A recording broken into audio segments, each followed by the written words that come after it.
Hello dear friends, my name is Dr. Aisha. Today we will discuss about dengue fever.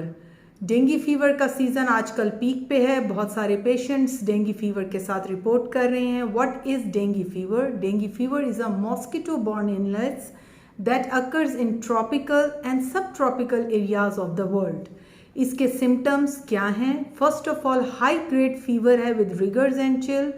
Fever can be till 103 and 104.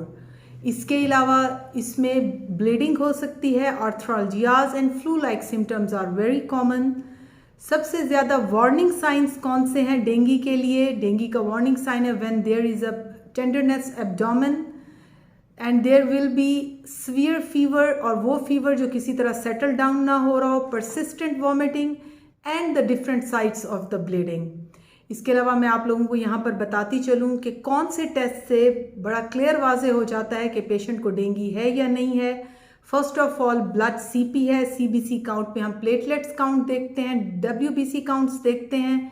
Platelets count कम होने लगते हैं. और सबसे authentic taste जो है वो NS1 है. इफ़ NS1 इज़ पॉजिटिव तो it means dinghy fever is positive. आप इसमें ट्रीटमेंट किस तरह से लेंगे? जो ट्रीटमेंट है इसका वो बड़ा क्लियर है कि hydrate the patient. First of all जो है hydration of the patient is very important. Secondly है फीवर को सेटल डाउन करना, और फीवर सेटल डाउन आप कर सकते हैं विद पैरासीटामोल. जो पैरासीटामोल है वो ड्रग ऑफ चॉइस है. If there is a persistent vomiting तो इस पेशेंट को फ़ौरन हॉस्पिटल में एडमिट करना है. ड्रिप्स के ज़रिए हाइड्रेट करना है, वॉमिटिंग को सेटल डाउन करने की कोशिश करनी है.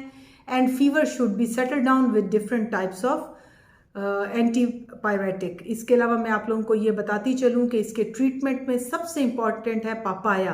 आप सब लोगों ने सुना होगा कि जो पपाया है इसके पत्ते और इसका जो फ्रूट है, और ये जो पपाया खुद है, it's very important for treatment of dinghy, because इसके अंदर जो है बहुत सारा जिंक है, फॉलेट है, and it helps in the increase of the platelets count, WBC count, और ये क्लॉटिंग टाइम को बेहतर करता है. इसके अलावा जो कीवी है उसमें विटामिन E है, विटामिन B है, फॉलेट है, जो कि हेल्प करता है प्लेटलेट्स काउंट को इंक्रीज करने में. So dear friends, if you all have fever, if you have persistent vomiting, और आपको जो है एब्डोमिनल टेंडरनेस है, हॉस्पिटल राब्ता करें ताकि आपका अल्ट्रासाउंड हो सके, पता चले कि पेट में पानी तो नहीं पड़ रहा, और CBC काउंट के ज़रिए पता चले प्लेटलेट्स काउंट कितने हैं.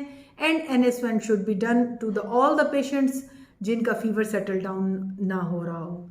Thank you very much. Stay blessed, stay safe. Jazakallah.